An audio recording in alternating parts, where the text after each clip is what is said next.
ಬನ್ನಿ ಇದಕ್ಕೆ ಸಂಬಂಧಪಟ್ಟಂಗೆ ಬಿಜೆಪಿ ರಾಜ್ಯಾಧ್ಯಕ್ಷರು ಮಾತಾಡಿದ್ದಾರೆ, ಜೊತೆಗೆ ಸಿಟಿ ರವಿ ಕೂಡ ಮಾತಾಡಿದ್ದಾರೆ. ಏನು ಹೇಳ್ತಾರೆ ನೋಡು. ಭಾರತೀಯ ಜನತಾ ಪಾರ್ಟಿ ಎಲ್ಲ ರೈತ ಸಂಘಟನೆಗಳು ಎಲ್ಲವೂ ಸೇರಿ ಒಳ ಸೇರಿಕೊಂಡು KRSನಲ್ಲಿ ನಾವು ಪ್ರತಿಭಟನೆಯನ್ನು ಮಾಡ್ತಾ ಇದ್ದೇವೆ, ಹೋರಾಟವನ್ನು ಮಾಡ್ತಾ ಇದ್ದೇವೆ. ರಾಜ್ಯದ ಮುಖ್ಯಮಂತ್ರಿಗಳಿಗೆ ನಾನು ಒತ್ತಾಯ ಮಾಡ್ತೇನೆ, ಏನು ನಿನ್ನೆ ಆಗಿರುವಂಥ ಆದೇಶ ಅದರ ಮೇಲ್ಮನವಿಯನ್ನು ಅಪೀಲನ್ನು ಸುಪ್ರೀಂ ಕೋರ್ಟಲ್ಲಿ ಸಲ್ಲಿಸಬೇಕಾಗ್ತದೆ. ಕಾವೇರಿ ಕೊಳ್ಳದ ರೈತರ ರಕ್ಷಣೆಗೆ ಅವರು ಕ್ರಮವನ್ನು ಕೈಗೊಳ್ಳಬೇಕಾಗತ್ತೆ. ಈಗಾಗಲೇ ಕುಡಿಯೋ ನೀರಿನ ಹಾಹಾಕಾರ, ರೈತರ ಬೆಳೆಗೆ ನೀರೇ ಇಲ್ಲದಿರ್ತಕ್ಕಂಥ ಪರಿಸ್ಥಿತಿನಲ್ಲಿ ಮತ್ತೆ ತಮಿಳುನಾಡಿಗೆ ನೀರು ಬಿಡ್ತಕ್ಕಂಥದ್ದು ಸಮಂಜಸವಲ್ಲ. ಹಾಗಾಗಿ ಮುಖ್ಯಮಂತ್ರಿಗಳ ಆದ್ಯತೆ ಕೂಡ ಇದೆ, ಅವರ ಕರ್ತವ್ಯ ಇದೆ, ರೈತರ ರಕ್ಷಣೆಗೆ ಅವ್ರು ಬರಬೇಕು. ಭಾರತೀಯ ಜನತಾ ಪಾರ್ಟಿ ಎಲ್ಲ ರೈತ ಸಂಘಟನೆಗಳು ಎಲ್ಲವೂ ಸೇರಿ ಒಳ ಸೇರಿಕೊಂಡು KRSನಲ್ಲಿ ನಾವು ಪ್ರತಿಭಟನೆಯನ್ನು ಮಾಡ್ತಾ ಇದ್ದೇವೆ. ಬನ್ನಿ, ಇಬ್ಬರು ಪ್ರತಿನಿಧಿಗಳು ನಮ್ಮೊಂದಿಗೆ ಈಗ ನೇರ ಸಂಪರ್ಕದಲ್ಲಿದ್ದಾರೆ. ಬೆಂಗಳೂರಿನ ಬೆಳವಣಿಗೆಗಳು ಏನೇನು, ಯಾಕಂದರೆ ಈ ಕರವೇ ಕಾರ್ಯಕರ್ತರು ಪ್ರತಿಭಟನೆ ಮಾಡ್ತಾ ಇದ್ದಾರೆ, ಕನ್ನಡ ಪರ ಸಂಘಟನೆಯವರು ಪ್ರತಿಭಟನೆ ಮಾಡ್ತಾ ಇದ್ದಾರೆ, ಹೋರಾಟಗಾರರು ಪ್ರತಿಭಟನೆಗಿಳಿದಿರುವಂಥದ್ದು. ಕಿರಣ್ ಸೂರ್ಯ ಇದಕ್ಕೆ ಸಂಬಂಧಪಟ್ಟಂಗೆ ಮಾಹಿತಿ ಕೊಡ್ತಾರೆ ಬೆಂಗಳೂರಿನಿಂದ. ಇನ್ನು ಮಂಡ್ಯದಲ್ಲಿದ್ದಾರೆ ನಮ್ಮ ಪ್ರತಿನಿಧಿ ಕಿರಣ್ ಹನಿಯಾಡ್ಕ, ಅವರಿಂದಲೇ ಶುರು ಮಾಡ್ತಾ ಇದ್ದೀನಿ. ಕಿರಣ್, ನಾವು ನೋಡ್ತಾ ಇದ್ದೀವಿ ಯಾಕೋ ಮಂಡ್ಯ ಸೂಕ್ಷ್ಮವಾಗ್ತಾ ಇದೆ, ಯಾಕಂದರೆ ಅಲ್ಲಲ್ಲಿ ಪ್ರತಿಭಟನೆಗಳು ನಡೀತಾ ಇವೆ. ಅದರಲ್ಲೂ ವಿಶೇಷವಾಗಿ ಇವತ್ತು BJPಯ ಮುತ್ತಿಗೆ KRSಗೆ ಅನ್ನುವಂಥದ್ದು ಕೂಡ ಶೋಭಾರಾಣಿಯವರು ಹೇಳ್ತಾ ಇದ್ರು, SP ಅವರು, ಇಲ್ಲ ಮುತ್ತಿಗೆ ಅಲ್ಲ ಪ್ರತಿಭಟನೆ ಮಾತ್ರ ಅಂತ, ಆದರೆ ಮುತ್ತಿಗೆಯನ್ನು ಕೂಡ ಹಾಕ್ತಾರಂತೆ BJP ನಾಯಕರು ಅಂತ. ಹೇಗಿದೆ ಒಟ್ಟಾರೆ ಸ್ಥಿತಿಗತಿಗಳು? ರಂಗನಾಥ್, KRS ಜಲಾಶಯದ ಬಳಿ ಬೇಕಾದಂತಹ ಎಲ್ಲ ಸಿದ್ಧತೆಗಳನ್ನ ಈಗ ಪೊಲೀಸ್ ಇಲಾಖೆ ಮಾಡಿಕೊಂಡಿದೆ. ಮಂಡ್ಯ SP ಮತ್ತು ಮೈಸೂರು SP ಅವರ ನೇತೃತ್ವದಲ್ಲಿ 1,500ಕ್ಕೂ ಹೆಚ್ಚು ಪೊಲೀಸರನ್ನು ನಿಯೋಜನೆ ಮಾಡಿ ಬಿಗಿಯಾದಂತಹ ಬಂದೋಬಸ್ತನ ವ್ಯವಸ್ಥೆಯನ್ನ ಮಾಡಲಾಗಿದೆ. ಸದ್ಯಕ್ಕೆ ಈಗ ನಾನಿರುವಂತದ್ದು KRS ಜಲಾಶಯದ ಮುಂಭಾಗದಲ್ಲಿದ್ದೀನಿ. ಶ್ರೀರಂಗಪಟ್ಟಣ ತಾಲೂಕಿನಲ್ಲಿರುವಂತಹ KRS ಜಲಾಶಯ ಇದು. ಇಲ್ಲಿ BJP ಮುಖಂಡರು 11 ಗಂಟೆಗೆ ಬಂದು ಇಲ್ಲಿ ಪ್ರತಿಭಟನೆಯನ್ನ ಮಾಡ್ತಾರೆ. ಅವರು ಹೇಳ್ಕೊಂಡಿರುವಂತಹ ಪ್ರಕಾರವಾಗಿ ಪ್ರತಿಭಟನೆ ಅನ್ನುವಂತಹ ಒಂದು ವಿಚಾರವನ್ನ ಹೇಳಿದರೆ, ಇದರ ಜೊತೆಗೆ ಪ್ರತಿಭಟನೆ ನಡೆಸಿ ಕೊನೆ ಕ್ಷಣದಲ್ಲಿ ಮುತ್ತಿಗೆ ಹಾಕುವಂತಹ ಒಂದು ಪ್ರಯತ್ನವನ್ನು ಕೂಡ BJP ನಾಯಕರು ಮಾಡ್ತಾರೆ. ಸದ್ಯಕ್ಕೆ ಈಗ KRS ಜಲಾಶಯದ ಗೇಟ್ ನ ಮುಂಭಾಗದಲ್ಲಿ ಭದ್ರತಾ ವ್ಯವಸ್ಥೆಯನ್ನು ನಾವು ನೋಡ್ತಾ ಇದ್ದೇವೆ. ಇಲ್ಲಿ ಸುಮಾರು 4-5 ಹಂತದಲ್ಲಿ ಭದ್ರತಾ ವ್ಯವಸ್ಥೆಯನ್ನು ಪೊಲೀಸ್ ಇಲಾಖೆ ಕೈಗೊಂಡಿದೆ.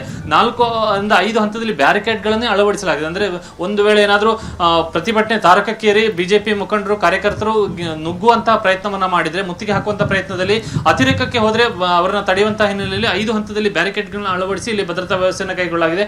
ಮತ್ತು ಉಳಿದಂತೆ ಪೊಲೀಸ್ ವ್ಯವಸ್ಥೆಯನ್ನು ಕೂಡ ಕೈಗೊಳ್ಳಲಾಗಿರುವುದು. ಕೇವಲ ಬ್ಯಾರಿಕೇಡ್ ಗಳನ್ನ ಅಳವಡಿಸಿ ಭದ್ರತಾ ವ್ಯವಸ್ಥೆ ಮಾತ್ರವಲ್ಲ, ಬೇಕಾದಂತಹ ಇನ್ನುಳಿದಂತಹ ಭದ್ರತಾ ವ್ಯವಸ್ಥೆ CC ಕ್ಯಾಮೆರಾಗಳನ್ನು ಅಳವಡಿಸಿರುವಂತಹ ದೃಶ್ಯಗಳನ್ನು ಕೂಡ ನಾವಿಲ್ಲಿ ನೋಡ್ತಾ ಇದ್ದೇವೆ. ಇದರ ಜೊತೆಗೆ ಪೊಲೀಸ್ ಇಲಾಖೆ ಡ್ರೋನ್ ಕ್ಯಾಮೆರಾದ ಮೂಲಕ ಚಿತ್ರೀಕರಣದ ವ್ಯವಸ್ಥೆಯನ್ನು ಕೂಡ ಭದ್ರತಾ ವ್ಯವಸ್ಥೆಯ ಭಾಗವಾಗಿ ಮಾಡಿಕೊಂಡಿದೆ. ಯಾಕೆಂದ್ರೆ ಏನಾದರೂ ಅಹಿತಕರ ಘಟನೆಗಳು ಆದಂತಹ ಸಂದರ್ಭದಲ್ಲಿ ಅಗತ್ಯವಾದಂತಹ ಒಂದು ಕ್ರಮಕ್ಕಾಗಿ ಈ ವ್ಯವಸ್ಥೆಯನ್ನು ಮಾಡಿಕೊಂಡಿರುವಂತದ್ದು. ಉಳಿದಂತೆ ಪೊಲೀಸರು ವಶಕ್ಕೆ ಪಡೆಯುವಂತಹ ಸಂದರ್ಭದಲ್ಲಿ ಬೇಕಾಗಿರುವಂತಹ ವಾಹನದ ವ್ಯವಸ್ಥೆ, ಅಂದ್ರೆ BJP ಪ್ರತಿಭಟನಾಕಾರರು ಪ್ರತಿಭಟನೆ ನಡೆಸಿದ ಸಂದರ್ಭದಲ್ಲಿ ವಶಕ್ಕೆ ಪಡೆಯುವಂತಹ ಸಮಯದಲ್ಲಿ ಅವರನ್ನ ಕರೆದೊಯ್ಯಲು ಬೇಕಾದಂತಹ ವಾಹನದ ವ್ಯವಸ್ಥೆಯನ್ನು ಕೂಡ ಕೈಗೊಳ್ಳಲಾಗಿದೆ. ಈಗ ಸದ್ಯಕ್ಕೆ KRS ನ ಬಳಿ ಮುಂಭಾಗದಲ್ಲಿ ಎಲ್ಲಿ ನೋಡಿದ್ರು ಕೂಡ ಪೊಲೀಸರೇ ಕಂಡು ಬರ್ತಾ ಇದ್ದಾರೆ. ನಮ್ಮ ಕ್ಯಾಮರಾಮನ್ ಪ್ರಾಣೇಶ್ ತೋರಿಸ್ತಾ ಇದ್ದಾರೆ, ಎಲ್ಲೂ ಈ ಮುಂಭಾಗದಲ್ಲಿ ಸುತ್ತಮುತ್ತಲಿನ ಪ್ರದೇಶಗಳೇನು ಕಾಣಿಸ್ತದೆ ಎಲ್ಲಾ ಕಡೆ ಕೂಡ ಪೊಲೀಸರೇ ಜಮಾಯಿಸಿರುವಂತದ್ದು, ಪೊಲೀಸರನ್ನ ನಿಯೋಜನೆ ಮಾಡಿರುವಂತಹ ದೃಶ್ಯವನ್ನ ನೋಡ್ತಾ ಇದ್ದೀವಿ. ಇವರೆಲ್ಲರೂ ಕೂಡ ಪ್ರತಿಭಟನೆಯ ಭದ್ರತೆಗೆ ನಿಯೋಜಿಸಲ್ಪಟ್ಟಿರುವಂತಹ ಪೊಲೀಸರು. ಇಲ್ಲಿ KRS ನ ಮುಂಭಾಗದ ಗೇಟ್ ನಲ್ಲಿ ಪ್ರತಿಭಟನೆಯನ್ನ ಮಾಡುವಂತಹ ಸಂದರ್ಭದಲ್ಲಿ ಬೇಕಾದಂತಹ ಭದ್ರತೆ ಮತ್ತು ಉಳಿದಂತಹ ಅಗತ್ಯ ವ್ಯವಸ್ಥೆಗಳಿಂದ ಅದೆಲ್ಲವನ್ನೂ ಕೂಡ ಇಲ್ಲಿ ಪೊಲೀಸ್ ಇಲಾಖೆ ಮಾಡ್ಕೊಂಡಿದೆ. ಹೀಗಾಗಿ ಸದ್ಯಕ್ಕೆ BJP ಮುಖಂಡರೆಲ್ಲರೂ ಕೂಡ ಮೈಸೂರಿನಲ್ಲಿದ್ದಾರೆ. ವಿಜಯೇಂದ್ರ, ಯಡಿಯೂರಪ್ಪ, CT ರವಿ, ಈ ರೀತಿಯಾಗಿ ಎಲ್ಲ ಮುಖಂಡರು ಮೈಸೂರಿನಲ್ಲಿದ್ದಾರೆ. ಚಾಮುಂಡೇಶ್ವರಿ ದರ್ಶನ ಪಡೆದು ನಂತರ KRS ನ ಗೇಟ್ ನ ಬಳಿ ಬರ್ತಾರೆ. ಇಲ್ಲಿ ಪ್ರತಿಭಟನೆಯನ್ನ ಮಾಡಿ ನಂತರ ರಾಜ್ಯ ಸರ್ಕಾರ ನೀರು ಹರಿಸಬಾರದು ಅನ್ನುವಂತ ಒಂದು ಒತ್ತಾಯವನ್ನು ರಾಜ್ಯ ಸರ್ಕಾರಕ್ಕೆ ಮಾಡುವ ಮುಖಾಂತರವಾಗಿ ತಮ್ಮ ಪ್ರತಿಭಟನೆಯನ್ನು ಇಲ್ಲಿ ವ್ಯಕ್ತಪಡಿಸಲಿದ್ದಾರೆ. Thank you very much Kiran. ಹಾಗೆ ನೀವು ಸಂಪರ್ಕದಲ್ಲಿ ಇನ್ನಷ್ಟು ನಾನು ನಿಮ್ಮ ಜೊತೆಗೆ ಮಾತಾಡ್ತೀನಿ. ಜೊತೆಗೆ ಅಖಂಡ ಕರ್ನಾಟಕ ಬಂದ್ ಆಗುತ್ತಾ? ಯಾಕೆಂದರೆ ನಿನ್ನೆ ಪ್ರತಿಭಟನಾಕಾರರು ಹೇಳ್ತಾ ಇದ್ರು, ನಾವು ಬಂದ್ ಮಾಡ್ತೀವಿ ಅಂತ. CWRC ಇಂದ ಅನ್ಯಾಯ ಆಗಿದೆ, CWMA ಇಂದ ಅನ್ಯಾಯ ಆಗಿದೆ, ಹೀಗಾಗಿ ನಾವು ಸುಮ್ಮನಿರಲ್ಲ. ಇವತ್ತು ಸಭೆ ಮಾಡ್ತಾರೆ ಕನ್ನಡ ಪರ ಹೋರಾಟಗಾರರು. ಯಾವಾಗ ಕರ್ನಾಟಕ ಬಂದ್ ಆ ದಿನಾಂಕ ನಿಗದಿ ಮಾಡ್ತಾರೆ. ವಾಟಾಳ್ ನಾಗರಾಜ್ ನೇತೃತ್ವದಲ್ಲಿ ನಡೆಯುವಂಥ ಮಹತ್ವದ ಸಭೆ ಬೆಳಗ್ಗೆ 11 ಗಂಟೆ ಸುಮಾರಿಗೆ ಬೆಂಗಳೂರಿನ ಖಾಸಗಿ ಹೋಟೆಲ್ನಲ್ಲಿ ಸಭೆ ಆಗುತ್ತೆ. ಯಾವುದೇ ಕಾರಣಕ್ಕೂ ತಮಿಳುನಾಡಿಗೆ ನೀರು ಬಿಡಬಾರ್ದು ಅನ್ನುವಂಥದ್ದು ಇವರ ಒತ್ತಾಯ ಒತ್ತಡ. ಬರೀ ವಾಟಾಳ್ ನಾಗರಾಜ್ ಮಾತಾಡಿದ್ದಾರೆ, ಏನು ಹೇಳ್ತಾರೆ ನೋಡೋಣ. ಯಾವುದೇ ಕಾರಣಕ್ಕೂ ತಮಿಳುನಾಡಿಗೆ ನೀರು ಬಿಡೋ ಪ್ರಶ್ನೆ ಇಲ್ಲವೇ ಇಲ್ಲ. ನೀರು ಬಿಡೋಕ್ಕೆ ಆಗೋದಿಲ್ಲ. ನೀರು ಬಿಟ್ಟರೆ ಕರ್ನಾಟಕ ಅನ್ಯಾಯ ಆಗುತ್ತೆ. ಇದು ಭಾಳ ಗಂಭೀರವಾಗಿ ಸ್ಪಷ್ಟವಾಗಿ ಹೇಳಲೇಬೇಕು. 11 ಗಂಟೆಗೆ ಕನ್ನಡ ಒಕ್ಕೂಟ, ರಾಜ್ಯದ ಎಲ್ಲ ಕನ್ನಡ ಪರ ಸಂಘಟನೆಗಳ ಸಭೆ ಕರೆದಿದ್ದೀವಿ. ತೀರ್ಮಾನ ತಗೊಳ್ತೀವಿ, ಭಾರಿ ತೀರ್ಮಾನ ತಗೊಳ್ತೀವಿ. ರಾಜ್ಯದ ಹಿತಕ್ಕೆ ಅನುಕೂಲ ಆಗಲೇಬೇಕು. ಎಲ್ಲ ರೀತಿಯ ಹೋರಾಟಕ್ಕೂ ನಾವು ತಯಾರಾಗಿದ್ದೀವಿ. ಸಾವಿರಾರು ಜನ ಜೈಲಿಗೆ ಕಳಿಸೋಕ್ಕೂ ತಯಾರಾಗಿದ್ದೀವಿ. ಭದ್ರವಾಗಿ ನಾವು ಹೋರಾಟ ಮಾಡ್ತಕ್ಕಂಥ ತೀರ್ಮಾನವನ್ನು ಕೈಗೊಳ್ತೀವಿ. ಈಗ ಸರ್ಕಾರ ಭಾನುವಾರ ಸರ್ವ ಪಕ್ಷಗಳ ಸಭೆಯನ್ನ ಕರಿತೀವಿ ಅನ್ನುವಂತ ಮಾತನ್ನು ಹೇಳಿದ್ದಾರೆ. ನೀರನ್ನ ಬಿಡಲ್ಲ ಅನ್ನುವಂತ ಮಾತನ್ನ ಹೇಳಿದ್ದಾರೆ. ನೀರನ್ನ ಮಾನ್ಯ ಡಿ.ಕೆ. ಶಿವಕುಮಾರ್ ಅವರು ಬಿಡಬಾರ್ದು. ಈ ಕೂಡಲೇ ಜನನಾಯಕ್ ಅನ್ನುವಂತ ಸಿನಿಮಾ, ತಮಿಳ್ ಸಿನಿಮಾ ಅಂತ ಈ ರಾಜ್ಯದಲ್ಲಿ ಬ್ಯಾನ್ ಮಾಡಬೇಕನ್ನುವಂತ ಒತ್ತಾಯವನ್ನ ಮಾಡ್ತಾ ಇದೀವಿ. ಒಂದ್ ಪಕ್ಷ ಬ್ಯಾನ್ ಮಾಡಿಲ್ಲ ಅಂದ್ರೆ ನಾವೇ ಬ್ಯಾನ್ ಮಾಡುವಂತ ಕೆಲಸವನ್ನ ಮಾಡಬೇಕಾಗತ್ತೆ ಅನ್ನುವಂತ ಎಚ್ಚರಿಕೆಯನ್ನು ಕೊಡ್ತಾ ಇದೀವಿ. ಎಲ್ಲಾ ಕನ್ನಡ ಪರ ಸಂಘಟನೆಗಳು ಸೇರಿ ಸಭೆ ಮಾಡಿ ದಿನಾಂಕವನ್ನ ಘೋಷಣೆ ಮಾಡ್ತೀವಿ. ನಮ್ಮ ಒಗ್ಗಟ್ಟು ಕೇಂದ್ರ ಸರ್ಕಾರದ ಕಣ್ಣನ್ನ ತೆರೆಸುವಂತ ಕೆಲಸವನ್ನ ನಾವು ಮಾಡಬೇಕಾಗುತ್ತೆ.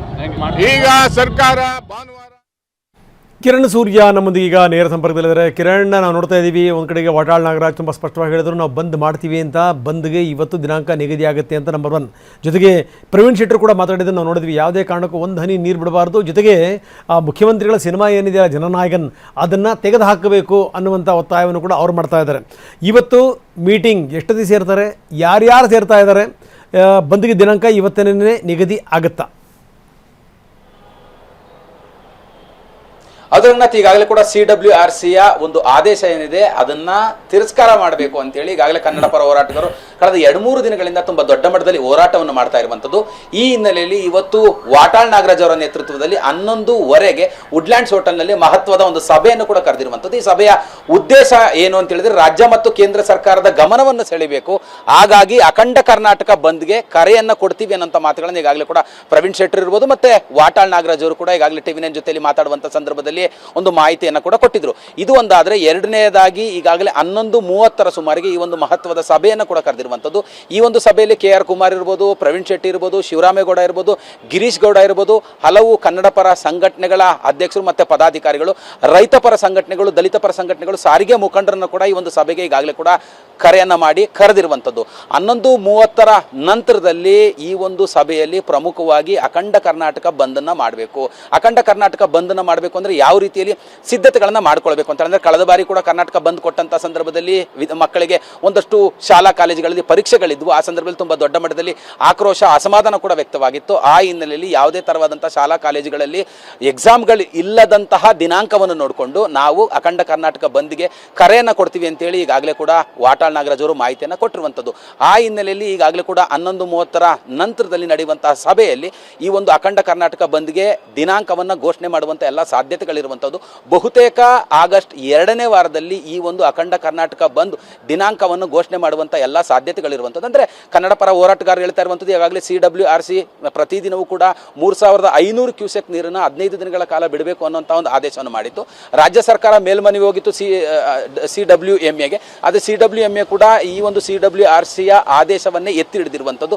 ಆ ನಿಟ್ಟಿನಲ್ಲಿ ರಾಜ್ಯ ಸರ್ಕಾರ ಯಾವುದೇ ಕಾರಣಕ್ಕೂ ಕೂಡ CWRC ಇರ್ಬೋದು, CWMAಯ ಒಂದು ಆದೇಶವನ್ನ ತಿರಸ್ಕಾರ ಮಾಡಬೇಕು. ಯಾವುದೇ ಕಾರಣಕ್ಕೂ ಕೂಡ ರಾಜ್ಯ ಸರ್ಕಾರ ತಮಿಳುನಾಡಿಗೆ ನೀರನ್ನು ಹರಿಸಬಾರದು ಅನ್ನೋಂಥ ಹಿನ್ನೆಲೆಯಲ್ಲಿ ಈಗ ಅಖಂಡ ಕರ್ನಾಟಕ ಬಂದ್ ಮಾಡಲಿಕ್ಕೆ ಕನ್ನಡ ಪರ ಹೋರಾಟಗಾರರು ಮುಂದಾಗ್ತಿರುವಂಥದ್ದು. ರಂಗನಾಥ್, ಎಸ್, ಧನ್ಯವಾದ ತಮ್ಮೆಲ್ಲ ಮಾಹಿತಿಗೆ.